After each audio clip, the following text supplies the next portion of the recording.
Since Iran's Cultural Revolution in 1979, Iranian women covered by black chadors and hijabs have become the stereotypical image of the country's religious and political identity. But now women in the Middle East and in the U.S. are using their clothes as a way to express themselves and their political beliefs in bold new ways. Fashion blogger Hoda Katabi uses fashion to bridge that gap between the U.S. and the Middle East with her popular fashion blog. Oh boy, say it for me. Azad. And her book, Tehran's Street Style. She joins us now. Good morning. Thanks for being here. Good morning. Thank you so much for having me. So you are an Iranian American that grew up in Oklahoma. Yes. How'd that go? Unfortunately, it was quite the experience. Definitely, I think. When I first started wearing the hijab or headscarf in 6th grade, that was easily the worst year of my life because Oklahoma is a very homogeneously white and conservative state, and so I was physically assaulted. People tried to pull off my hijab. It was basically like several years of trauma that I basically had to go through, and for me that really led into where I kind of am today and made me look about fashion in different ways, and the ways that how we dress really impacts the way that people engage with us. So if I wore a scarf around my neck, I probably wouldn't have gotten punched in the face. But even today in, let's say, more mainstream areas, you still have people who have a view of what you are and what you're about based on what you're wearing. How would you describe that? Yeah, definitely. I mean, I think that I think anti-Muslim racism in this country is beyond sort of the individual bias against each other. It really has to do with we live in a system and a structure that actually profits from violence against Muslims. So when we look at where a lot of anti-Muslim propaganda is coming from, we can see actually weapons manufacturers are invested in basically perpetuating anti-Muslim bias, surveillance companies, and even like countries like Israel, which actually profit from dehumanization of Muslims.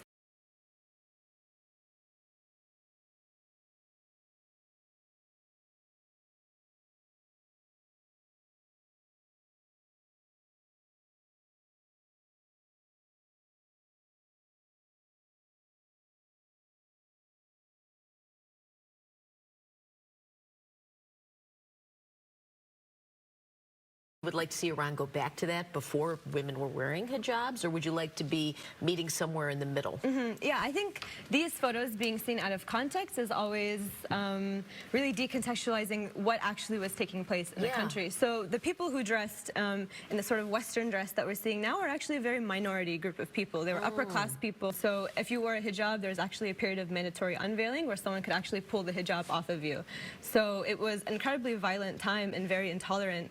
But we kind of see these images of it as nostalgia of like, oh, we want to go back to this time, but we have to understand that this isn't actually how the majority of Iranians lived. So actually images of like mini skirts of Afghanistani women were shown to Trump earlier this month as an excuse for why the U.S. should keep troops on the ground, because we should like go back to the time where Muslim women or Afghan women were wearing mini skirts. But we don't understand that if we look at education levels, you know, like education of women in Iran right now greatly exceeds what it was back during this time where women were wearing miniskirts. So if we want to talk about women's rights, let's talk about more like their social economic status rather than just what they're wearing. Let's talk about nuclear weapons.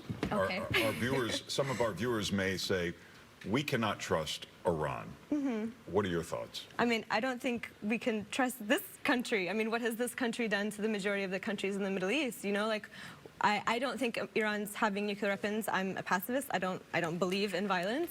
But also, when we look at the legacy of imperialism and colonization in the Middle East, and we see the legacy of this country and all of the violence that it has not only created, but also created the capacity for.